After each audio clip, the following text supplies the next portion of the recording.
అంటే మామూలుగా ఒక్కొక్క సినిమాకి ఒక్కొక్క రకమైన ఛాలెంజెస్ వస్తూ ఉంటాయి, అన్నీ ఒకటే రిపీట్ అవ్వాలని కూడా లేదు. కానీ మెగాస్టార్ ఒకవైపు చిరంజీవి గారు, విక్టరీ వెంకటేష్ గారు, లేడీ సూపర్ స్టార్ నయనతార గారు, ఇలాంటి ఒక star cast and of course Sachin Khedekar గారి దగ్గర నుంచి ఎవరిని తీసుకున్నా బిగ్ పర్సనాలిటీస్, ఇంతమంది కాంబినేషన్లో అనుకున్నది అనుకున్నట్టుగా వర్కౌట్ చేయడం అనేది అసలు అది మామూలు విషయం కాదు. ఆ ఛాలెంజెస్ ఏం ఫేస్ చేసి ఉండుంటారు ఇంత వాస్ట్ సినిమాలో? అంటే అది చెప్పాలంటే అండి, డైరెక్టర్ గారికి ఉన్న క్లారిటీ మెయిన్ అని చెప్తాను. ఎందుకంటే సపోజ్ మేము నెక్స్ట్ వీక్ ఈ సీన్స్ చేద్దాం ఈ యాక్టర్స్తో, మాకు ఈ స్ట్రైక్ వల్ల చాలా ఇబ్బంది పడ్డాం, ఆ యాక్టర్స్ డేట్స్ ప్రాబ్లం అవుతాయి, మా లొకేషన్స్ ప్రాబ్లం అవుతాయి, అన్నీ అయినప్పుడు బట్ ఆయనకి ఆ కన్విక్షన్ ఆ విజన్ ఉంది కాబట్టి ఓకే ఈ యాక్టర్స్ లేకపోతే ఆ టైంలో మనకి వేరే వర్క్ ఏం చేయొచ్చు అని ముందుగా ప్రీ ప్లాన్ ఉండటం వల్ల కూడా చాలా హెల్ప్ అయింది. లేకపోతే అదే వర్క్ చేయాలన్నప్పుడు సినిమా ఆ టైంకి అవ్వదు. చాలామంది ఏంటంటే నువ్వు ఎందుకు తొందరపడుతున్నావు, స్ట్రైక్ ఉన్న ఇబ్బంది ఉంది, అనిల్ 10 రోజులు సినిమా తీసేస్తాడు కదా, అనిల్ 20 days సినిమా తీసేస్తాడు కదా, ఫాస్ట్గా తీసేస్తాడు కదా, అనిల్ చూసుకుంటాడు కదా, నువ్వెందుకు మమ్మల్ని టెన్షన్ పెడుతున్నావు చాలా ప్రొడ్యూసర్లు స్ట్రైక్ ఏదో కాల్ ఆఫ్ చేద్దాం ఏదో చేద్దాం అంటే, బట్ వాళ్ళందరికీ ఏంటంటే ఆయన మీద కాన్ఫిడెన్స్ తక్కువ టైం ఉన్నా సరే సో నీకెందుకు టెన్షను, ఆయన కంప్లీట్ చేస్తాడు, ఆయన 2 days వరకు 1 day తీయగలడు, ఆయనకు అది ఉంది టాలెంట్ అని మొత్తం బట్టినంత ఇచ్చి ఆయన మీద వేసాం. ఆయన స్ట్రెంగ్త్ ప్రీ ప్రొడక్షన్ అండి. ప్రీ ప్రొడక్షన్ లో బ్యాకప్ ఒక బ్యాకప్ రెడీగా ఉంటుంది ఆయనకి. స్టోరీ అంత గట్టిగా రాసుకుంటారు, ఈ బ్యాకప్స్ కూడా అంత గట్టిగా ఉంటాయి. అంటే ఇది జరగకపోతే నెక్స్ట్, ఇది జరగకపోతే నెక్స్ట్. సో దానివల్ల ఎన్ని ఛాలెంజెస్ వచ్చినా, ఈ డేట్స్ కాంబినేషన్స్ అవన్నీ వచ్చినా we were able to accommodate it because ఒక్కొక్కసారి ఆర్టిస్ట్ లేకపోయినా కూడా ఆర్టిస్ట్ ఉన్నాడని ఆ సీన్ తీసి ఆర్టిస్ట్ విడిగా పిలిపించి మళ్ళీ ఆర్టిస్ట్ దాంట్లో పెట్టి తీస్తాం. అది కామెడీ స్పేస్ లో ఎలా వర్కౌట్ అవుతుంది అనిల్ గారు? అదే తప్పదు ఇక ఆర్ట్ సిచ్యువేషన్ లో. ఇప్పుడు ఓకే సంథింగ్ యాక్షనో డ్రామానో లేదా ఏదో సీరియస్ దో అంటే మేబీ ఏమో అనుకోవచ్చు, comedy is just like reaction కూడా కదా. లాస్ట్ షెడ్యూల్ కొద్దిగా అట్లా అయింది కానీ ప్రతి సీన్ అలా చేయలేం. కానీ ఏదన్నా 1 or 2 సీక్వెన్స్ ఇక కాంట్ బట్ ఇక తప్పదు, రిలీజ్ టైం దగ్గరకు వచ్చాం కాబట్టి అన్నప్పుడు మ్యాచ్ చేసి తీసేస్తాం. నో మనకి విఎఫ్ఎక్స్ వచ్చింది కాబట్టి అండ్ ఎక్స్పీరియన్స్ ఆర్టిస్టులు కాబట్టి ఇబ్బంది లేదు. చెప్పాలి ఇప్పుడు ఈయన అన్నారు కదా, ఒక ఆర్టిస్ట్ లేకపోయినా సజెషన్లో ఇంకెవరన్నా పెట్టి అది ఫినిష్ చేసాం, that kind of smart work చేశారు ఈయన. బట్ అటువైపు మీరు అన్నట్టు కామెడీకి రియాక్షన్ రావాలి కదా, సో అప్పుడే మా డైరెక్ట్లో ఉన్న యాక్టర్ బయటకు వస్తారు. సో ఆ కామెడీ, ఆ డైలాగు, ఆ రియాక్షన్ ఈయన ఇచ్చేస్తే ఆటోమేటిక్లీ ఇక్కడ ఉన్న actor they can perform easily. అది జరిగింది. అందుకనే ఇద్దరు ప్రొడ్యూసర్స్ల నమ్మకం, స్టార్స్ నమ్మకం మొత్తం మీ మీద. యా కానీ అనిల్ రావిపూడి గారు అసలు నిజంగా హ్యాట్స్ ఆఫ్ అండి, అంత ఈజీ కాదు. మేము నవ్వుకుంటూ అలా మాట్లాడుతున్నాం కానీ I'm sure this is so challenging. Especially ఒక ఎంటర్టైన్మెంట్ జానరా అనేది బ్రెయిన్ ఎప్పుడు పనిచేస్తూ ఎప్పటికప్పుడు ఆ టైమింగ్ని మీరు జడ్జ్ చేయగలుగుతూ అలా ఉండాలి కదా. Handling all these challenges is very very tough. And especially మీకు డైరెక్టర్గా స్వీట్ సర్ప్రైజెస్ వస్తూ ఉంటాయి అప్పుడప్పుడు ఎక్స్పెక్ట్ చేయనివి. How do you be prepared for that? అంటే ఏదొచ్చినా మనం ఇక పని ఆగకూడదనే మైండ్ సెట్లోనే వెళ్తాం కాబట్టి ఎలాంటి సిచ్యువేషన్ వచ్చినా దానికి ప్లాన్ బి చేసుకుని వెళ్ళిపోవటమే. సో ఇంకా నాకేంటంటే నా మెంటాలిటీ, నా నేచర్ వైజ్ నేను డిస్టర్బెన్స్ ఎక్కువ క్రియేట్ చేసే పర్సన్ కాదు. సో ఉన్న డిస్టర్బెన్స్ని క్లియర్ చేసే టైప్ కాబట్టి that could be easy for me. అంటే మేము విన్నాము ఇంతకు ముందు కూడా, మీరు అన్నారు ప్లాన్ ఏ కాదు, ప్లాన్ బి కాదు, ప్లాన్ సి కూడా పెట్టుకుంటూ ఉంటారు అనిల్ రావిపూడి గారు అన్నట్టు. అది ప్లాన్ సి వరకు ఎలా ఉంటుందంటే సీన్స్లోనా లేకపోతే దాని ఎగ్జిక్యూషన్లోనా? ఈ ప్లాన్లు ఎలా వేసుకుంటారు ప్రీ ప్రొడక్షన్లో? అంటే ప్రీ ప్రొడక్షన్లో ఎగ్జిక్యూషన్కి ఏం కావాలో అది చేస్తాం. ప్లాన్ ఏ ప్లాన్ బి అంటే ఏదైనా కో డైరెక్టర్ వేసిన స్కెడ్యూలింగ్ ఏదైనా ప్రాబ్లమ్స్ ఉంటే తప్ప స్క్రిప్ట్ ఆన్ పేపర్ మీద ఏది ఉందో ఎగ్జిక్యూషన్ అదే వెళ్తుంది. దానికి ప్లాన్లు ఏం మారో. ఎలా రాసుకున్నామో సీన్ని దాన్ని ఇంకా నెక్స్ట్ లెవెల్కి ఎలా తీసుకెళ్ళాలి, ఆర్టిస్టులు అందరితోటి ఒక అట్మాస్ఫియర్, పాజిటివ్ అట్మాస్ఫియర్ క్రియేట్ చేసి అవుట్పుట్ ఎలా బాగా తెచ్చుకోవాలి, ఇక ఇవన్నీ నాకు వెళ్ళే ప్రాసెస్లో చేసుకుంటూ వెళ్ళిపోవటమే. ప్లాన్లన్నీ స్క్రిప్ట్లో కాదు, ఎగ్జిక్యూషన్లో డిఫరెంట్గా. ఎస్, మీకు ఇద్దరికి అంటే మీరు ఆల్రెడీ అనిల్ గారితో వర్క్ చేశారు కాబట్టి ఆయన స్టైలు, ఆయన మేనేజ్ చేసే విషయాలు అన్నీ తెలుసు. కానీ సుష్మితమ్మ మీరు ఫస్ట్ టైం ఇంత క్లోజ్గా వర్క్ చేయడం అంత ఆన్ సెట్స్ జరిగింది కాబట్టి what surprised you the most from Anil garu? He is of course a very creative director అని తెలుసు ముందే. ఆయన స్క్రిప్ట్స్లో ఎంత సరదా ఉంటుందని తెలుసు, ఆయన స్టోరీస్లో ఎంత ఎంటర్టైన్మెంట్ ఉందని తెలుసు. But he is very creative in this అండి execution. So that is the real success of a director.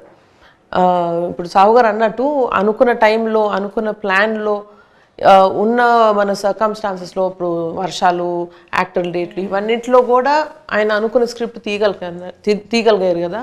That is the where he used his creativity as best as possible.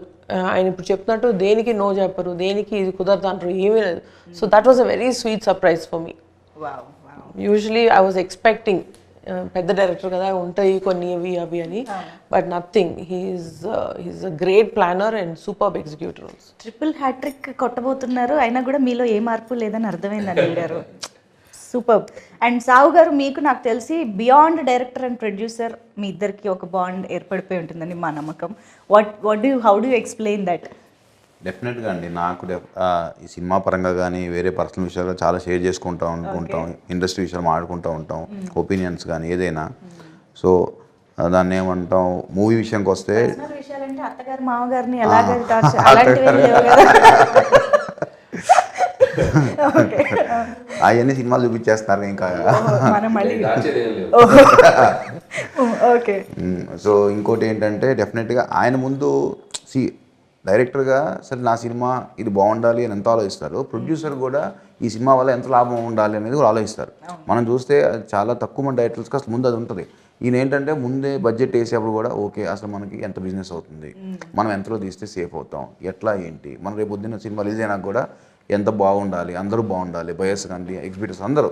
So ఈ స్పేస్లో అందరూ హ్యాపీగా ఉంటే నాకు ముందు హ్యాపీగా ఉంటుంది, నేను పీస్లో పడుకుంటాను. ఎప్పుడు అదే చెప్తాను, నాకు ఎక్కడ ఇబ్బంది ఉన్నా నాకు చెప్పు, నేను చూసి కంట్రోల్ చేస్తాను. ఎంతసేపు తన మైండ్ ఏంటంటే ఒక ప్రొడ్యూసర్కి ఆ చైన్లో ఉన్న అందరూ కూడా హ్యాపీగా ఉండేటట్టు ఆలోచిస్తారు, కానీ వేరే ఆలోచన ఉండదు. తను ఒక్కోసారి తనే కాంప్రమైజ్ అవుతాడు. సరే సీన్ తీద్దాం అనుకుంటే అబ్బా ఇది ఎందుకు లెక్క చెక్ అవుతుంది, ఇంకో ఆలోచిస్తాను. సో ఆ క్లారిటీ తనకు ఉంది కాబట్టి ఒక సీన్కి 4-5 రకాలుగా కూడా ఆలోచించి ఎక్కడ తగ్గిద్దాము ఏంటి అని ఆయనే. నేను అందుకనే అంట నీళ్ళు ఉండగా దిగులు తనకు ఎందుకు అంటానంటే దానికే అంట. సో ఆ ప్రెషర్ అంతా కూడా ఆయనే పడతాడు పాపం. ప్రొడ్యూసర్ల స్లోగన్ అనిల్ ఉండగా దిగులు దండగా. అది డెఫినెట్ అండి. ఐ థింక్ బడ్జెట్ విషయంలో మాట్లాడితే ఇంకొక ఇంపార్టెంట్ విషయం ఎస్పెషల్లీ విత్ అనిల్ గారు ఈజ్ ప్రమోషన్. అంటే cinema budget divides into 2 parts, ఒక ప్రొడక్షన్కి ఒకటి ప్రమోషన్కి అన్నట్టుగా ఉంటుంది కదా. ఈ ప్రమోషన్ ప్లానింగ్లో హీస్ డెఫినెట్లీ నెంబర్ 1 మాస్టర్. మాట్లాడకూడదు ఇప్పుడు, మళ్ళీ ఆయన ప్రమోషన్ తక్కువ అయింది కదా నేనే ప్రమోట్ చేసి ఎక్కువ రెమ్యూనరేషన్ అడిగేటట్టున్నారు. అవునా? బట్ ఈ ప్లానింగ్ ఎలా జరుగుతుంది, ఏ స్టేజ్ నుంచి జరుగుతుంది, ఆ బడ్జెట్ డివిజన్ ఎలా జరుగుతుంది మాకు తెలియాలి. అంటే ప్రమోషన్స్కి నాకు తెలిసి ప్రొడక్షన్కి పెద్ద బడ్జెట్ ప్రెషర్ ఉండదండి. అంటే ఈవెంట్ ప్రీ రిలీజ్ ఈవెంట్ చేయటం, లేకపోతే అవుట్డోర్ ఈవెంట్ చేయటం అంటే అంతే. ఈ మనకి మిగతా అన్ని సెట్లో షూట్ చేసి ఇప్పుడు ఈ మధ్య అంతా అదే చేస్తున్నాం. అంటే సంక్రాంతి నుంచి అదే స్టార్ట్ చేశారు, అంత ముందు కూడా కొంతమంది అలా చేసేవాళ్ళు. సో మనకి లైవ్గా ఏమేం చేస్తామో మన వర్క్ జరిగేటప్పుడే జరిగిపోతున్నాయి. పర్టికులర్గా ప్రొడక్షన్కి బడ్జెట్ అంటే ఈవెంట్స్ చేసినప్పుడు తప్పితే ఈ టైంలో మిగతా అన్ని లైవ్ దీంట్లోనే టీమ్ చేసుకుంటూ వెళ్ళిపోతాం. మన మేకింగ్ వీడియోస్ అని మన దాంట్లో క్లిప్స్ తీసుకొని చేయటం, లేకపోతే చిన్న చిన్న స్కిట్స్ చేయటం. సో ఇట్లా చూస్తే ఆయన ప్రమోషన్ ఫస్ట్ డే స్టార్ట్ చేశారుగా, ఓపెనింగ్ డేనే ప్రమోషన్ స్టార్ట్ చేశారుగా. ఉగాదికి ఓపెన్ చేస్తే సంక్రాంతికి రిలీజ్, అక్కడే అర్థమైపోతుందండి ప్లానింగ్ ఎలా ఉంది అని చెప్పేసి. But I think you deserve all the applause. ఈరోజు ప్రొడ్యూసర్స్గా మీ ఇద్దరికి, ఎస్పెషల్లీ మెగాస్టార్ హిమ్సెల్ఫ్ మీకు స్టేజ్ పైన, ఎస్పెషల్లీ మీకు మా పెద్ద బిడ్డ అంటూ ఆయన మాట్లాడుతుంటే మాకే భలే ఎమోషనల్గా అనిపించింది. మీకు ఎలా అనిపించుంటుంది that moment? It was very heart warming అండి. అంటే ఆయన సెపరేట్గా నన్ను పొగుడుతున్నారు కానీ బట్ ఇదన్నీ ఆయన చూసి నేర్చుకుంది. ఆయన కూడా ఇంటికి పెద్ద బిడ్డ, సో ఆయన చూసి ఇది ఇంతే కదా, అంటే ఎల్డర్ అంటే ఇలాగే ఉండాలి కదా అని నాకు ఫస్ట్ నుంచి ఇది చూసి నేర్చుకున్నాం. ఇది జస్ట్ న్యాచురల్ కదా, ఇలాగే మనం రెస్పాన్సిబిలిటీ తీసుకోవాలని అనుకున్నాం. బట్ వెరీ టచింగ్ దట్ ఇలాగ పబ్లిక్లో, ఇంకా ఈ పబ్లిక్ ఫోరంలో ఎప్పుడు ఆయన అది అడ్రస్ చేయలేదు. సో ఫస్ట్ టైం చేసింది. It was very very happy. And ఆ రోజు అమ్మ చాలా హ్యాపీ అయిపోయారు. ఫస్ట్ ఇలాంటి ఈవెంట్స్ జరిగినప్పుడు ఆయన దిష్టి తీస్తానంటారు, బట్ ఈసారి మీకు కాదు మీ పెద్దమ్మాయికి తీయాలి ఫస్ట్ అన్నారు. సో వాళ్ళిద్దరికన్నా మా పిల్లలు ఇద్దరు దేవర్ రియలీ హ్యాపీ. ఈవెంట్ అయిన తర్వాత ఒక 2-3 hours కూర్చున్నా నైట్ దీని గురించి మాట్లాడుతూ. How sweet. Wow. I think memorable, one of very very very memorable evening అయింది. అండ్ సాహు గారు కూడా ఐ థింక్ కామ్గా కూల్గా హ్యాండిల్ చేశారు అని మెగాస్టార్ చెప్పడం అనేది బిగ్గెస్ట్ అచీవ్మెంట్ అది. కానీ అదే మళ్ళీ ఏంటంటే ఇంత పెద్ద భారీ చిత్రం చేస్తూ కామ్గా కూల్గా ఉండడం కూడా పెద్ద విషయమే డెఫినెట్గా.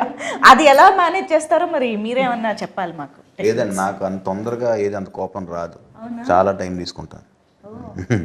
అంటే మాకు చెప్తున్నారా లేకపోతే మేము ఇంటర్నల్గా కూడా కనుక్కుంటాం? కనుక్కోండి, పర్లేదు, ఎవరైనా చెప్తారు. అంతేనా? Okay okay. జరిగిన అఫ్ కోర్స్ మాకైతే ఎప్పుడు ఇలాగా స్మైల్తోనే కూల్గా కనిపిస్తుంటారు. సో అనిల్ గారు అయితే ఇంకా చెప్పక్కర్లేదు, ఎంటర్టైన్మెంట్కి కేర్ ఆఫ్ అడ్రస్.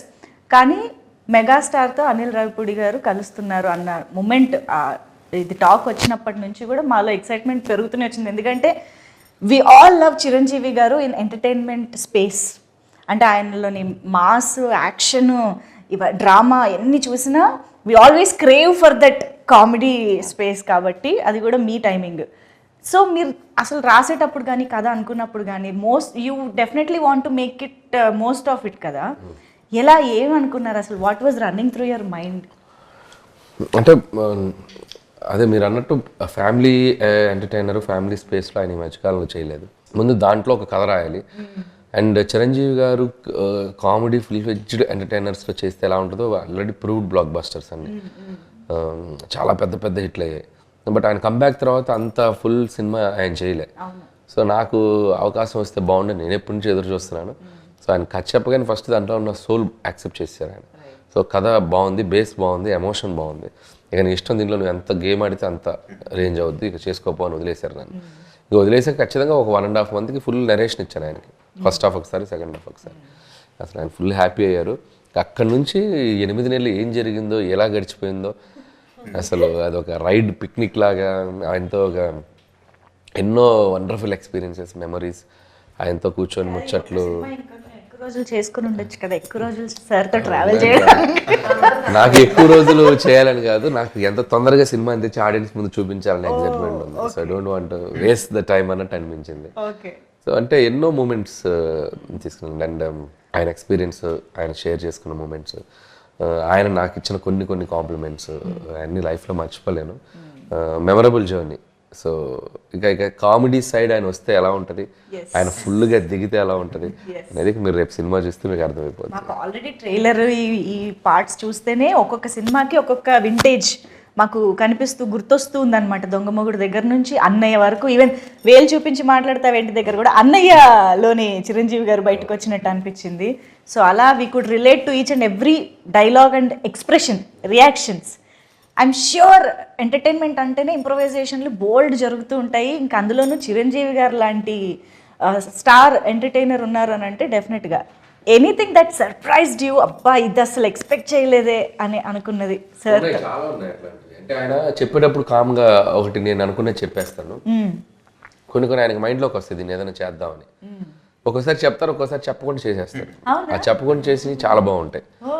మనం ప్రిపేర్ అయి ఉన్నాం కదా, ఉంది అది చెప్పలేను. డైలాగ్ కాకపోయినా అదే రివీల్ చేయకూడదు. వెంకీ గారు కాంబినేషన్లో ఒకటి చేసాం, ఆ ఫోటో దిగడానికి వస్తాను. చాలా క్యూట్గా చేశారు ఆయన. అసలు అది నేను చెప్పలే, ఆయన దూరంగా ఉండి చూసేది అనుకున్నాం. బట్ వాళ్ళ దగ్గరకు వచ్చేసి ఆయన చిన్న ఇంప్రూవైజ్ చేశారు. అది చాలా బాగుంది. అది జనరల్గా ఆయన ఇమేజ్కి ఆ క్యారెక్టర్లో ఉన్నారు కాబట్టి, ఆ శంకర్ ప్రసాద్లో బిహేవ్ చేశారు కాబట్టి చేయగలిగారు. దట్ ఈస్ ఆర్టిస్ట్గా ఆయన ఎంత క్యారెక్టర్లు ఓన్ చేసుకున్నారు అనే దానికి ఒక ఎగ్జాంపుల్. అలాంటివి చాలా చేశారు. ఇంకా ఆయన అదే చెప్పాను కదా, సో కామెడీ టైమింగ్ ఆయనకి నరాల్లోకి ఎక్కిందా, ఆయనకి అన్స్టాపబుల్. బికాస్ ఆ డైలాగ్ డెలివరీలో కానీ, ఆ రియాక్షన్, బాడీ లాంగ్వేజ్, ఎవ్రీథింగ్ అసలు భలే. డబ్బింగ్లో కూడా చేశారు చాలా చిన్న ఇంప్రూవేషన్స్ అన్ని. ఓకే. సో ఫన్నీగా మాడ్యులేషన్స్ అన్ని. ఇంకా మేము లెక్క పెట్టుకోవాలి అంతే రేపు థియేటర్లో, డౌట్ లేదు. అండ్ మోస్ట్ ఇంపార్టెంట్లీ ఆ మూమెంట్, అవును ఇప్పుడు ఏమైనా లీక్ చేస్తారా ఏ టైంలో వస్తుంది ఆ కాంబినేషన్ అని? వెంకీ గారి సీన్లోనే, వెంకీ గారి సీన్లోనే వెంకీ గారి ఎంట్రీ ఎప్పుడు వస్తుంది అని, సినిమాలో ఎప్పుడు వస్తారా, సినిమాలో చెప్పాను చూస్తూ ఉండాలి కదా. సినిమా లాస్ట్ 20 minutesలో దిగుతారు ఆయన. ఆ స్టెప్ అడుగు పెట్టడం లాస్ట్ 20 minutes ఉందనగా అదనమాట సంగతి. కొంచెం ఎదురు చూస్తూ ఉన్నాం, తప్పదు. So that moment I'm sure థియేటర్లు మొత్తం వాళ్ళిద్దరు కలుసుకోవటం, వాళ్ళిద్దరు మాట్లాడుకోవటం, వాళ్ళిద్దరు అల్లరి చేయటం, తెలుగు ప్రేక్షకులు ఇంకో 2-3 సంక్రాంతులు గుర్తుపెట్టుకునేలా ఉంటుంది.